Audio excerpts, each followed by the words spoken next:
All right. Thank you all for joining us for our post-game press conference. We're going to give the floor to head coach, Coach Scott, for an opening statement. Thanks, Neil. We're really grateful to get a hard-fought win in the first Fire and Ice Cup against a Toronto team that I just thought had a superb game plan for us tonight, and really conserved energy and came at us hard in the second half. I think it showed that our bench was resilient in the end, and I'm just really happy that we got the win, for one, but two, that the fans, the Canadian fans, and our fans got an opportunity to see what is a heck of a game. So the nice part about tonight was I don't think we actually ran our game plan once, so that's still in the bag for next week. But we'll take the win and focus on those things going into New England. Hey, gents, Chris Wyatt from Rugby Ascendant. As was mentioned, that first half has started out really good start there. You guys frenetic pace, but then a couple mistakes. And Carson's kick is charged down as a score. And then you had a nice chip and chase from Toronto, kind of beats the defense back there, and they come back and suddenly they're in the lead very quickly. But late in the game, in the 65th minute, there was another charge down and near disaster. We almost saw Toronto score again. Is there something going on with decision-making back there, Coach? You all concerned about that, or Matt, about the choices? Because that's not the first game we've seen that. It's starting to look like a trend, a little concerning perhaps. Yeah, I think that's something we'll look at and, make some different decisions around that. I think, we need to just keep working on our setup time and our turn on the ball.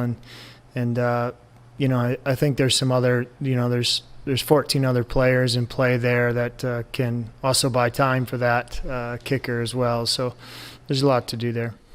Yeah, I think that's also just a credit to Toronto's game plan to put those exits under pressure, and they capitalized on it. So, credit to them.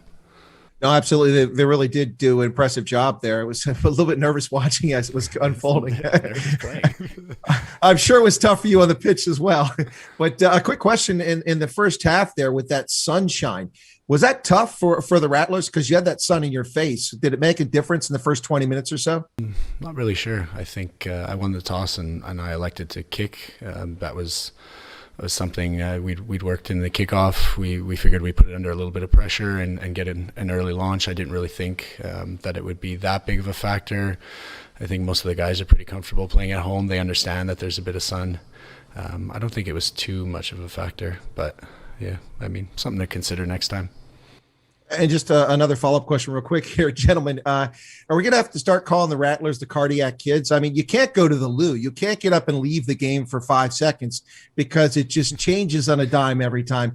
You guys are really you're keeping us right to the end of the game, into the 83rd minute there when we see that try go across. Seriously, this is you're not getting these big comfortable leads. Are you just happy to win the game and walk away with a victory, or are you just trying to keep? Are you trying to keep us glued to the game? The funny thing is, when I was calling my grandmother and stuff the next day, and she says the same thing every time. She says, "You almost gave your mother a heart attack." So there it is. There it is.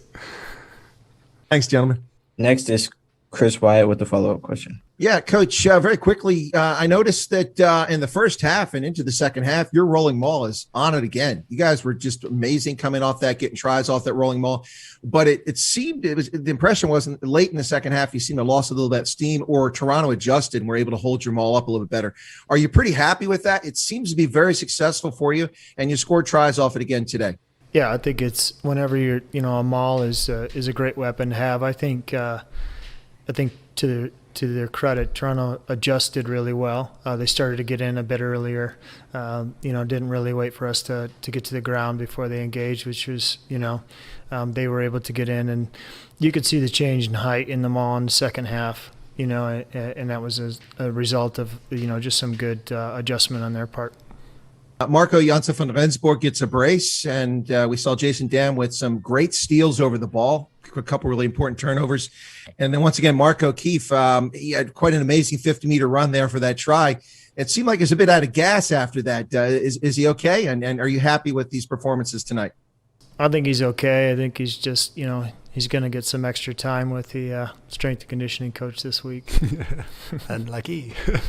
And I guess one last question for me, gentlemen. So that cup, will there be anything in it? There was discussion about a certain type of beer going in it, or is that just a story? Is that just going to be part of the mythology? That's pretty big. It looks a lot bigger next to you than it did in the photograph I saw. There might be a few sin bin brews in there. We don't know. We'll see. Thanks a lot, gentlemen. Yes, thank you. All right, we have head coach Chris Silverthorne and captain Lucas Rumble. The floor is yours for our opening statement, Coach Chris. I just want to thank ATL for a very physical, hard-fought game. They really took it to us today. Their physicality, as we knew going into it, was going to be second to none. And that first half, they just absolutely physically dominated us. It was a bit of a wake-up call for us. I'm not sure what we thought going into, because we talked about all week about their physicality, and we just did not match that in the first half, and it really led to the end of the game. Yeah, I'll echo those statements. You know, they really brought it to us. Proud of the boys for bouncing back there in the second, but you know, we found ourselves a few times in this season, tale of two halves, whether it's the first or the second half, where we decide to not play the brand that we know we can, and we got to find some solutions to sort ourselves out through the rest of the season. Next is Chris Wyatt. Hey, gentlemen. Tough game there, especially there at the end. But I have to say, Coach, you said that in the first half, you and Lucas said the same thing. The performance wasn't where you expected to be, but you had to come out of that first half feeling like, hey, not too bad. I mean, you got 2 tries there, and you had the lead for most of the first half, and you walk out just barely behind at the end of the first half. And it looked like you regrouped in the locker room. You came out and played a much stronger second half. Was there, I take it, no sense of panic amongst the players and the coaching staff in that first half, even though Atlanta had most of the possession, most of the territory, and took the lead at the end of the half? You guys pretty comfortable coming out of the halftime? Yeah, I think the message really was about composure. We just were throwing 50-50 balls, and just the balls hit the ground, and we just needed to go forward and get go forward ball and just kind of make the game simple. We were making it more complicated than it needed to be.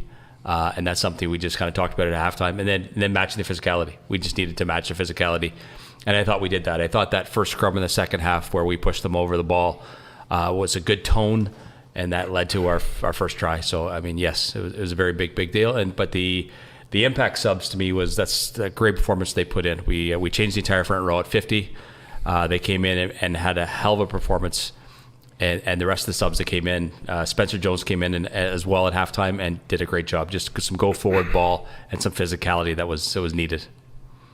Yeah, that first half was an interesting one, you know, because you have 14 points, but how you got those 14 points, if you look at them, is very not in the game plan, if that makes sense. You know, a block kick, a chip with a bounce, is stuff that you don't train, or you know, it's not in the system, and it's good luck, and you definitely take them when they come. You're not gonna say no. But I think it was disappointing how we managed the ball in other aspects of it. How we, you know, off the start there, took a few pens right under the pump, under pressure, and then they scored on that maul, or off that maul, and with card, right? So it's tough to see those things add up, and you obviously want to do better, but you'll take the 14 points. I think it was just about regrouping and getting back to that game plan that we practiced in the second half.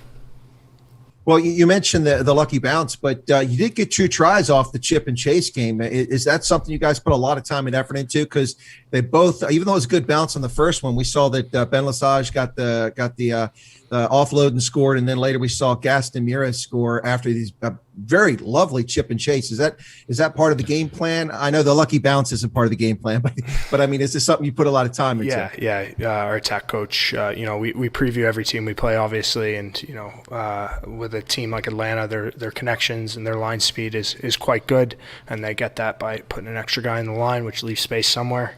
So those dinks, and that's a way you can, you know, mitigate that line speed. And another one would be just getting through it physically, which we weren't able to do today, but we definitely did have those kicks in the arsenal, and they did pay off when we used them. The Arrows' first season out of the gate, tough start. You're on the road a lot because of the weather, and you're in a hole, but then look how you came back and charged and finished the season. this season because of the pandemic. You guys are in Atlanta. You're away from home. You live in hotels like you talked about. And as Biz mentioned here, there's 8 games left in the season. So I think you guys comfortable. You can turn this around and have a good finish to the season, maybe come out on top, maybe even make the playoffs. How you feel about that? I think if we won 9 games in a row like we did year one, I think we'd be quite happy. We'll take that. Sure. Thank you. Yeah, it's I think it's a big turning point for us, big back against the wall moment. And I think it really comes down to, our controllables and what we can control now. And it's every week, every game, and you need to win. So I think it's figuring out a way to do it, figuring out a way to come tighter and limit the mistakes in the games. So I'm not concerned. I know the group of guys I'm with. I have complete faith in them. We just have to find a way to click. Thanks a lot, gentlemen. Good luck the rest of the season, the second half. Thank you. Cheers.